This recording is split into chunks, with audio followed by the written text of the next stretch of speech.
¿Qué tal? Buenas tardes. En esta oportunidad vamos a presentar al señor Wilder Hilario, disculpe. De cultura financiera, considero que en nuestro país podemos partir de lo que es, en este caso,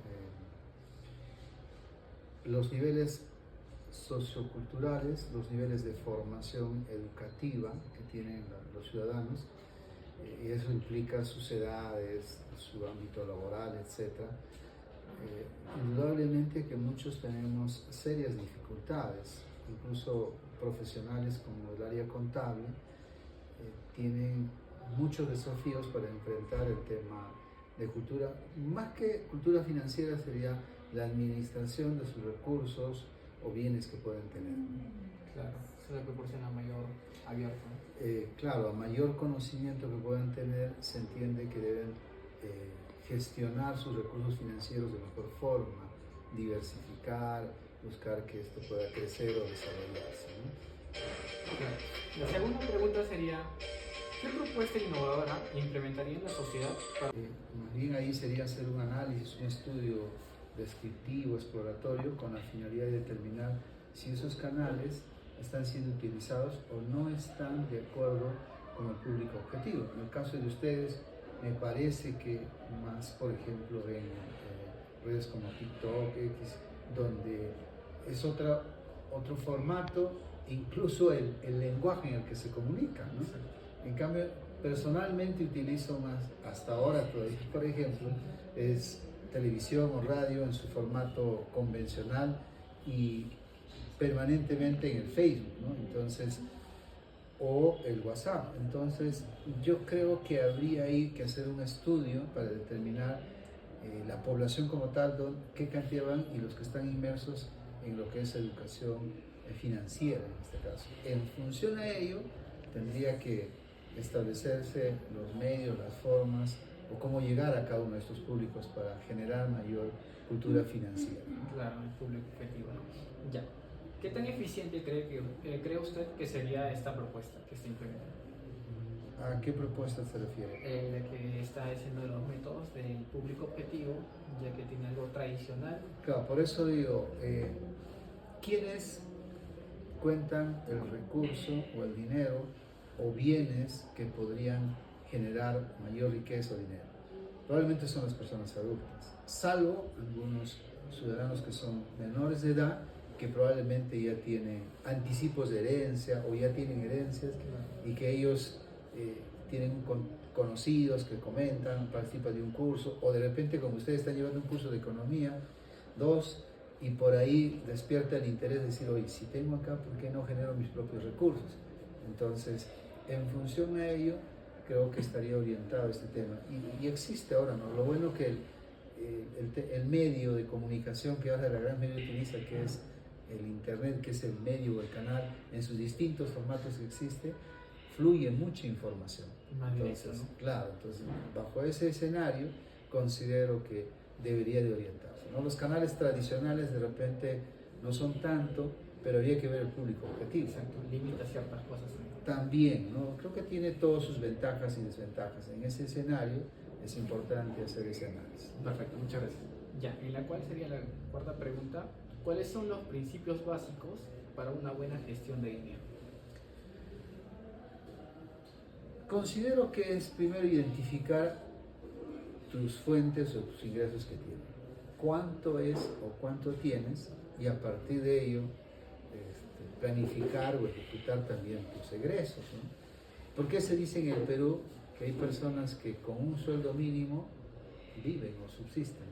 Porque en la medida que tiene la cantidad de ingresos, obviamente genera también sus propios gastos en el contexto en el que se desarrolla. Y parece mentira, no sé qué tipo de conocimiento, fuentes, pero la persona en la medida que va generando más ingreso, va generando más gasto y siempre le va a faltar. Entonces, frente a ello, el tipo de persona, el contexto en el que vive, las formas en las que se ha educado, qué sé yo, influyen mucho para generar ese tipo de ingresos y gastos y de que permite incluso conocer lo que muchos hablan, ¿no? Lo que es educación y cultura financiera, donde logran que el dinero trabaje para generar más riqueza y no trabajan para el dinero. Claro, es algo muy nuevo, ¿no? Se habla mucho, hay mucha bibliografía al respecto. Ustedes saben que el discurso, antes era el papel, ¿no? Ahora el discurso se puede decir de todo y con una intervención, un discurso ya solucionó todos los problemas. Pero el caso está, ejecuta, toma la decisión tú. A ver, ese es el momento. No es como un directivo, un gerente, propietario, dueño, el padre de familia, mamá, o ustedes mismos como jóvenes, cuando están en ese importante momento de tomar una decisión. Gasto o no gasto, invierto o no invierto, estudio o no estudio, qué sé yo, N decisiones.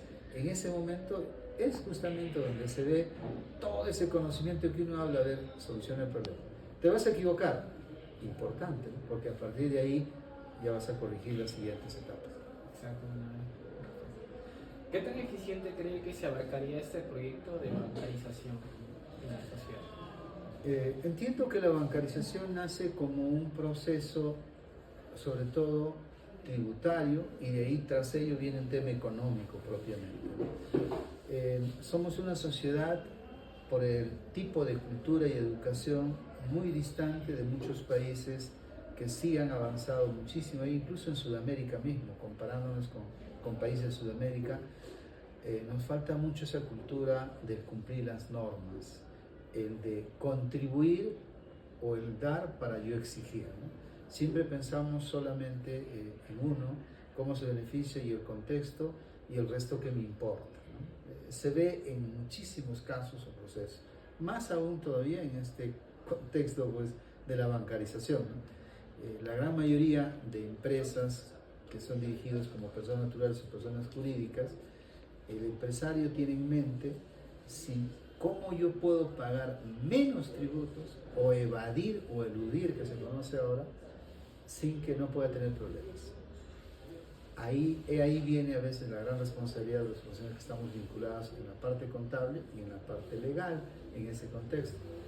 Por lo tanto, considero que es una medida importante porque sí es necesario que el ciudadano pueda ser consciente y tener lo que se denomina cultura y educación y cultura tributaria, con la finalidad de que se pueda contribuir al Estado para nosotros también tener los beneficios como tal. Y en la medida que podamos mejorar nuestra educación y cultura, por ejemplo tributaria, vamos a lograr que la sociedad sea más justa, o cuando todos llegamos a tener una formación adecuada, ¿qué implica? Que los ciudadanos propiamente vamos a conocer nuestros derechos y nuestros deberes. Por lo tanto, vamos a tranquilamente elegir buenos representantes, tanto locales, regionales y nacionales, o nosotros formaremos esa parte de líderes que en su momento dado dirigirá los destinos de cada ente en nuestro país, que permitan que se cumpla ese fin objetivo. Yo aporto contributos, yo pago tributos y eso debe redundar en bienestar de toda la sociedad que somos. Claro, porque se distribuye, ¿no?, a sectores que benefician también a la sociedad. Perfecto. ¿Qué piensa usted al respecto de que nosotros como estudiantes estemos impulsando la información financiera a través de la plataforma de TikTok y llegar a todos los rincones del Perú? Con este proyecto no solo buscamos crecer económicamente, sino construir un progreso social. La verdad es un proyecto para mí muy importante. Como les decía en las primeras preguntas, el Perú está demográficamente, entiendo, con una población juvenil mayor. Por lo tanto, esos son canales de comunicación o medios que permiten llegar a ese número en el formato y el lenguaje que perciben estos receptores de estos mensajes. Si eso va a ir ahí, indudablemente va a ser la forma de llegar, de ayudar a ello. Pero en aulas universitarias lo que se debería de hacer no necesariamente es hablar en ese lenguaje o esa forma de comunicación, sino de consolidar el conocimiento de las fuentes bibliográficas y las últimas teorías y conceptos que existen vinculado a lo que es la educación y cultura de las finanzas. De tal manera que eso, con esa base suficiente y un lenguaje más coloquial, pueda formar parte de estas plataformas. De tal manera que yo, ciudadano de 13, 14, 15, 16 o Sí, pues ciudadano de este país, obviamente no con 18 años, pero un habitante de este país o del mundo pueda tranquilamente ir educándome cómo debo hacer un uso correcto de los recursos y generar riqueza en la finalidad de que una sociedad sea equitativa, justa, etc. Claro, porque ese gran aporte de que tener un buen crecimiento desde pequeño también contribuye a tener, o sea, una gran formación y un buen desarrollo a nivel nacional. Así es, así es. Perfecto. Nuestra última pregunta sería, ¿qué mensaje de reflexión dejaría para la sociedad si se busca un desarrollo financiero? Pero creo que ya muchos pensadores, muchas personas letradas del mundo suelen decir que la educación es la base para el desarrollo de la humanidad y de la sociedad como tal. Por lo tanto, ustedes tienen un enorme privilegio de estar en un ámbito universitario, en carreras que están vinculadas a la administración, o la gestión, o la contabilidad, y que su base es justamente eso, conocer las finanzas.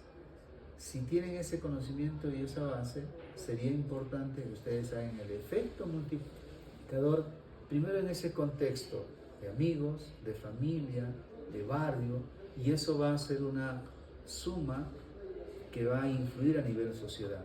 La expansión. Exacto. Si eso es así, no solo que sea del discurso y no solo sea de estos mensajes, sino yo pueda vivir y aplicar ello.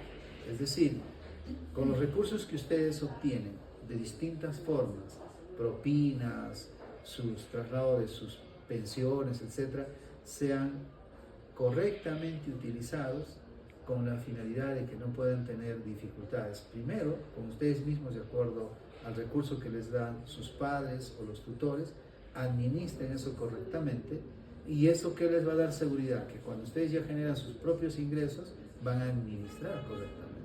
Yo creo que hay una relación causal natural. Si yo conozco y obro correctamente, en el transcurrir y del venir de esta existencia terrenal que todos estamos, eso va a ser mi actuar, eso va a ser mi proceder, eso va a ser mi forma de relacionarme en esta sociedad en la que yo pertenezco o estoy viviendo. Entonces es importante que desde aulas universitarias que tienen el privilegio, muchos de repente son la segunda o tercera generación ya en aulas universitarias de sus familias, por lo tanto saquen el máximo provecho de este tipo de conocimientos, contextualicen, apliquen, viven y sean el ejemplo. Cuando un conocimiento se aplica, se vive y se vislumbra hacia la sociedad en el mejor contexto, en el sentido de que se observa que no solo es teoría, sino que eso es su accionar diario, eso influye mejor muchas veces que los discursos. Es como un impulso más y mucho más beneficioso para todos, ¿no? Porque la acción dice más que 1000 palabras, en otra palabra. Así es. Muchas gracias. Eso sería todo con la entrevista del director Wilder Hilario. Sería todo. Muchas gracias. Gracias a ustedes. Gracias.